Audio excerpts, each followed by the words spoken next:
Olá, meus queridos, amados irmãos e irmãs, quero saudá-los com uma boa noite em nome de Jesus. Que Deus nos abençoe. Mais uma noite, mais um momento que Deus separou para nós. São exatamente 22 horas e 8 minutos. Nós iremos então compartilhar uma palavra de Deus para os nossos corações. Um texto bastante conhecido nosso, mas quero confessar aos irmãos que já ministrei por misericórdia e graça algumas vezes sobre esse texto, nesse mesmo capítulo 5 do Evangelho de Marcos, mas nesta noite Deus me fez enxergar dentro desse texto aqui, tá, de Jairo até a mulher do fluxo de sangue, dois pontos muito importantes, e esses dois pontos me fez entender o quanto eu preciso colocá-lo em prática no meu dia a dia, principalmente nos momentos de dificuldade. E Deus, através da pessoa bendita do Espírito Santo, me permite, compartilhar com você nesta noite este maná que é a palavra de Deus. Eu quero te convidar, se você puder, abrir a tua Bíblia no Evangelho de Marcos, capítulo de número 21. Iremos ler do 21 ao verso de número 28, onde nós encontraremos esses dois pontos, partindo, de Jairo, que recorreu a Cristo porque a tua filha já se encontrava morta, e da mulher do fluxo de sangue também, que sai sem poder se infiltrar em meio à sociedade. Ela sai e vai ao encontro de Jesus. E nós vemos também uma revelação dentro desse texto do próprio Senhor Jesus direcionada a Jairo mais à frente. Tenho certeza que vai trazer algo novo para a nossa vida e vai fortalecer a nossa fé. Amém? Diz assim o verso de número 21. E passando Jesus outra vez num barco para o outro lado, ajuntou-se a ele uma grande multidão, e ele estava junto do mar. E eis que chegou um dos principais da sinagoga, por nome Jairo, e vendo-o, prostrou-se aos seus pés, e rogava-lhe muito, dizendo: minha filha está moribunda, rogo-te que venhas e lhe impõe as mãos, para que sare e viva. E foi com ele, e seguia-o uma grande multidão que o apertava.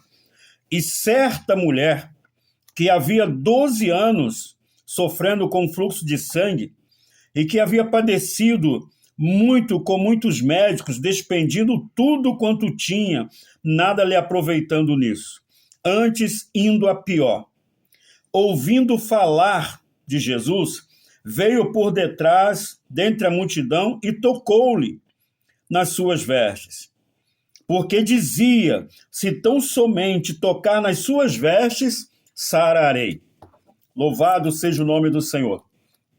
Meus queridos e amados irmãos, de repente você conhece esse texto, assim como por misericórdia eu falei aqui, que eu já ministrei algumas vezes, mas é importante entender que Deus ele nos permite enxergar dentro de algo que nós já olhamos ali algumas vezes, como eu falei, ministrei algumas vezes, mas esses dois pontos que Deus me fez ver nesta noite é algo crucial para a nossa vida, para o nosso dia a dia.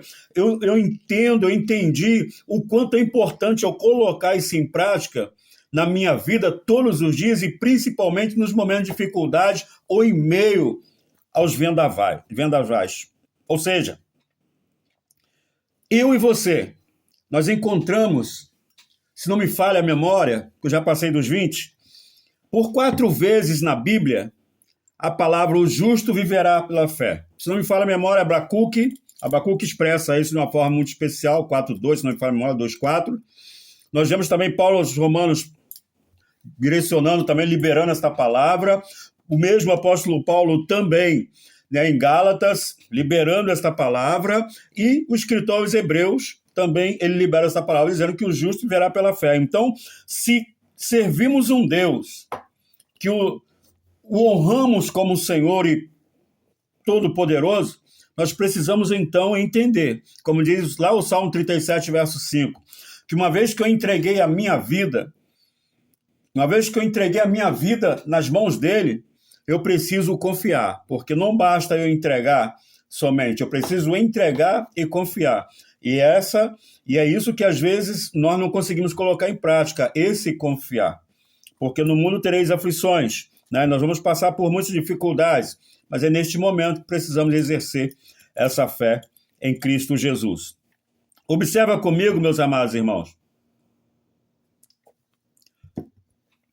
que o texto diz que um homem, eis que chegou um dos principais da sinagoga, por nome Jairo, e vendo Jesus, prostrou-se aos seus pés, ou seja, aos pés do Senhor Jesus, e começou a clamar, a rogar ao Senhor que fosse até a casa dele, porque a filha dele estava morta.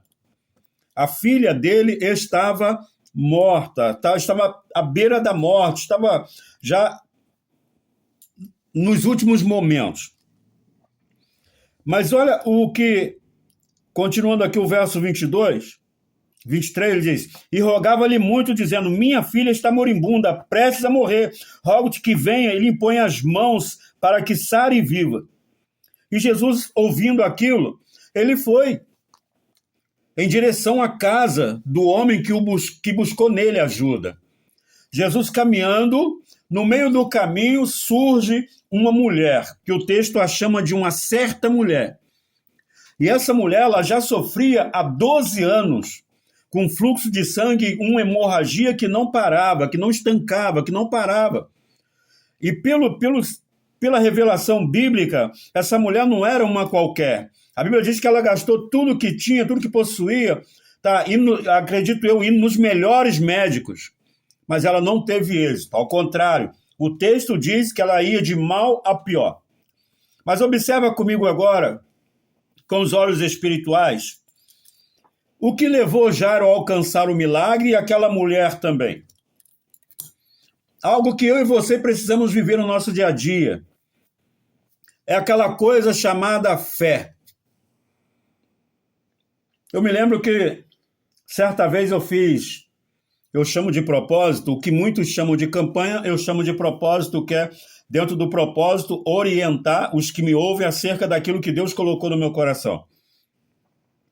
Eu me lembro que eu fiz um propósito certa vez de 7 sexta-feiras. Eu falo 7 sexta-feira porque eu era dirigente do culto às sextas-feiras. E o tema era: a fé é uma alavanca. Mostrando que a fé em Cristo Jesus, ela é uma alavanca. Para que serve uma alavanca? Entendemos que alavanca nós podemos usar uma barra de ferro que te leva a tirar do lugar um peso, seja uma pedra, seja um tronco, uma madeira pesada, que você não consegue levantar com as mãos e que você usa uma alavanca, isso ajuda a diminuir o peso e você consegue mover aquela pedra ou aquela madeira tirando-a do lugar. Então a fé é exatamente isso. Quando nós exercitamos a nossa fé em Cristo Jesus, ela nos tira do lugar que estamos.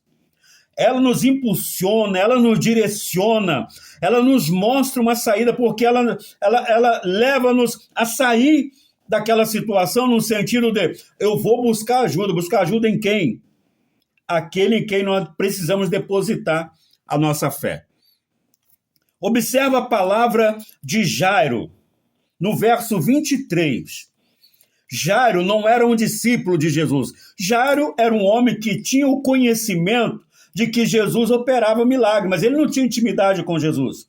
Ele não andava com Jesus, ele não dava atenção a Jesus. Mas no momento que o mal entrou na tua casa, no momento que a adversidade entrou na tua casa e alcançou a tua filha, ele entendeu que ali existia um homem chamado Jesus que podia fazer com que aquela menina viesse ser sarada, viesse viver ao invés de entrar em óbito.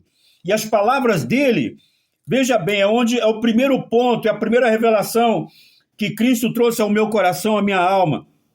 E, eis que chegou um dos principais da sinagoga, por nome Jairo. Veja a palavra de Jairo. E vendo-o, prostrou-se a seus pés, e rogava-lhe muito, dizendo, minha filha está moribunda, rogo-te que venhas, lhe imponha as mãos, para que ela sare e viva. para que ela, se o Senhor colocar as mãos nela, ela vai sarar e ela vai viver. Então eu venho, rogo-te que venha até a minha casa, para que o Senhor, porque se o Senhor colocar as mãos nela, ela vai ser sarada, ela vai ser curada e ela vai viver. Isso, eu chamo isso, querido, de o expressar da fé. Exteriorizar algo que estava dentro dele, a certeza de que Jesus, se ele fosse até a casa dele, não precisava falar nada, era só impor as mãos, ou impor a mão, essa menina seria curada, essa menina ia viver. Quando Jairo libera esta palavra, queridos, olha só que coisa interessante, Jesus não responde nada, simplesmente segue Jairo até a tua casa. Simplesmente ele ouve o clamor, o brado daquele pai, e ele vai até a casa de Jairo, acompanhando Jairo. Então, o primeiro ponto que eu vejo aqui, quero deixar bem claro para você, Jairo não era um dos 12. Jairo não era um discípulo, Jairo era um dos principais da sinagoga. Um dos principais da sinagoga, mas no momento de adversidade ele recorreu a Cristo. E Cristo não quis saber quem era Jairo. Ele estava ali cumprindo a missão, aquilo para o qual ele foi enviado, segundo Isaías 35. Eu, você, e você que está assistindo esse vídeo, de repente você não entregou a tua vida a Jesus. De repente você não é um discípulo, não é um servo do Senhor Jesus. Jairo também não era. Jairo também não era. Então o que eu quero deixar claro para você, a Bíblia diz que todo aquele que invocar o nome do Senhor será salvo. No momento de adversidade, de repente o teu filho, de repente a tua situação é a mesma situação de Jairo, você tem um filho, uma filha, que está sofrendo com uma enfermidade que o médico de repente diz que não tem cura. De repente você está buscando algo que humanamente falando parece impossível de acontecer ou de se reverter. Mas eu quero te apresentar esse Cristo que está vivo. Ele não está no madeiro. Ele está vivo. Ele é a primícia da ressurreição. Ele é aquele que ressuscitou e ele vive e viverá eternamente. Ele está vivo entre nós.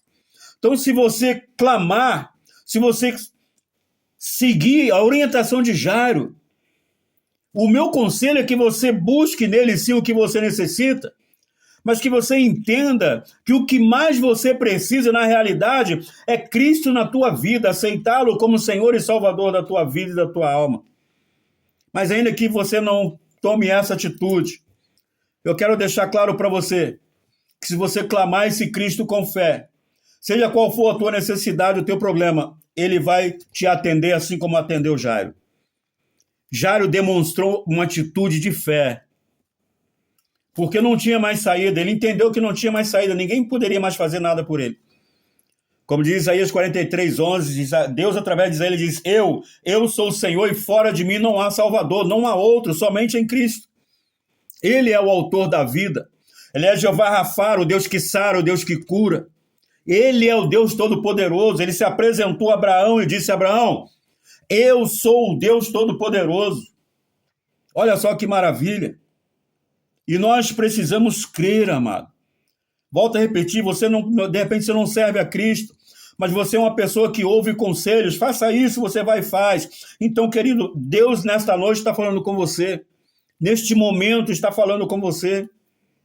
Ainda que você não o reconheça, ainda que você não o serve, mas eu quero te aconselhar no momento de adversidade, recorra a esse Jesus que está vivo, ele não está no madeiro, ele não está no sepulcro, ele está vivo. E se você clamar como Jairo clamou, se você invocar como Jairo invocou, ele vai te atender. E quando ele sai para atender Jairo, para ir à casa de Jairo, segundo a Bíblia, surge uma mulher que já sofria 12 anos, querido, 12 anos não é 12 dias, não é 12 meses, é 12 anos. É 12 anos, é muito tempo. É muito tempo. E essa mulher só perdendo sangue, gastando o dinheiro que tinha, procurando certamente os melhores médicos, mas o resultado, segundo a Bíblia, ia de mal a pior. Mas um dia